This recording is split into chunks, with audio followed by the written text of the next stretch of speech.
So I came across something. It's actually something that my wife shared with me. The truest sign in of real, genuine love in a relationship is sharing memes. So we have that on lock, so you don't have anything to worry about for us. But she shared this thing with me. Said um, that feminism encourages women to leave their husbands, to kill their children, to practice witchcraft, to destroy capitalism, and to become lesbians. And it's actually a quote from Pat Robertson, which I don't want to do a lot because Pat Robertson's a little crazy. But I think what she sent is she sent me that is like, where's the lie in it? Where's the untruth that it in that does feminism not really encourage women to become lesbians? Does feminism not really encourage women to kill their own children? Does feminism not really encourage women to just and I was thinking about that because she sent that just before I was going into work last night, and so was thinking about it, and the only untruth that I would think that's really there is the statement that feminism encourages women. Because it doesn't encourage women. What I would say, feminism very clearly, it demands submission. It's just another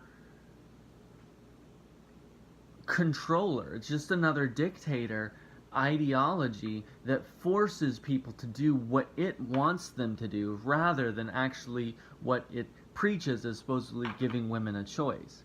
Because if it's true that women that it just wanted women to have freedom of choice, well, guess what? Women have the freedom to choose to do just about anything they want. I mean, you can't kill your husbands yet, but you can do whatever you want to go into. You want to become a pipe fitter, become a pipe fitter. You want to become a welder, become a welder. You want to be an engine builder, you want to be a race car driver, you want to be a professional athlete, do you want to you want to be an Olympian, do you want to whatever you want to do, you can do, and whichever parts you have doesn't really affect it. At that point, we're at a point where you want to run for Congress or for the Senate. Do you want to become president? Any of these things are open to you. The choices are there. But we've gone on the other side of it, where instead of it just having the freedom to choose, feminism is primarily about derogating traditional choices now. A woman wants to be a mother, then she is subjugating herself to the patriarchy. If she just wants to just be married and have kids, if she just wants to be at home, homestead, these choices are deemed as inferior by feminism as a whole now.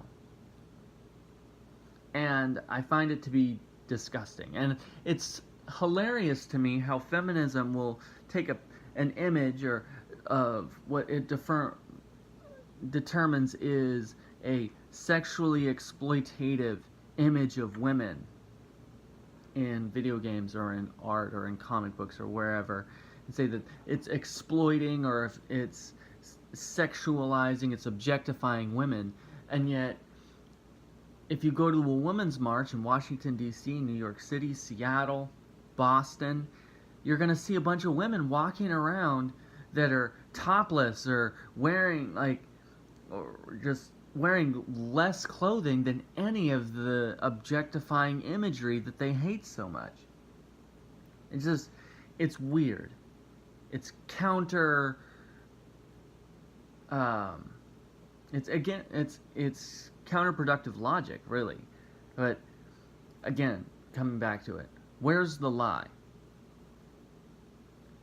The lie is that feminism actually encourage, because the word encourage means to give courage to women, from what I can tell, is that it doesn't give courage to women. It just demands their unquestioning, just whatever you want to say, just servile submission, and I find that to be repulsive. Um, so, and I think it's something else. Like, this is part of it. I think I'll probably do an entire video on this, but turning my attention away from the feminism thing just for a moment. What is the with evangelicals and their idolatry of capitalism?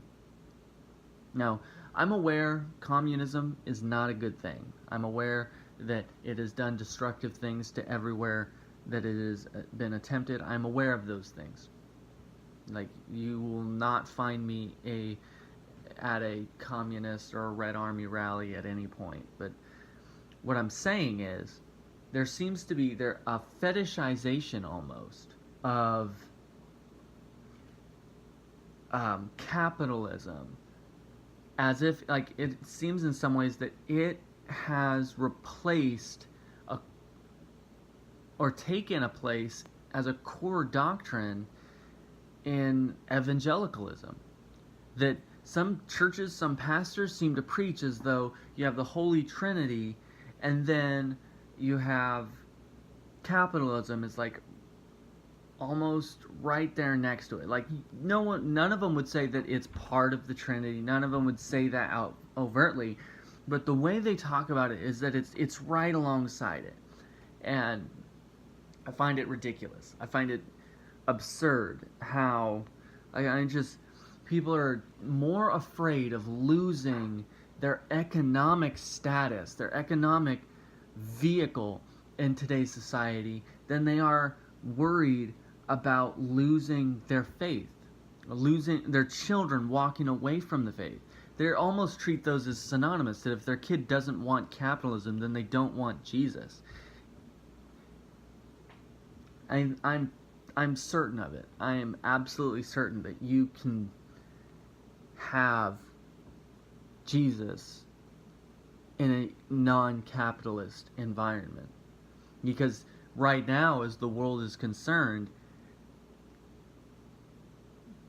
the areas that the Christian church seems to thrive the most are the most communist socialized environments, mostly because of the hardship there forces people to rely on God more. And it creates an environment where people that love God and love others are able to perform more selfless sacrifice, acts of service, and that creates a platform for them to be seen as Christians and makes the gospel more attractive. So I don't know, it's just, I'll probably do something on that later.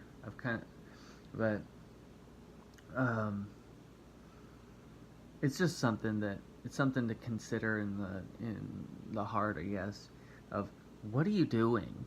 What is the main thing that we're talking about here? Because even with feminism and with capitalism, with communism, with misogyny, all these conversations, what is the main thing? And for me, in the instance of, like, the main thing is Jesus. What reflects Jesus the best? And I think in a lot of ways, sometimes the answer is surprising, because hardship is where Jesus shows off the most. So if you want life to be easy, you're not going to experience Christ much. So, I don't know. Just think about it. Where's the lie that you've bought into in today's society? Where's the lie that you have just subconsciously given yourself over to? Kill it. Yeah.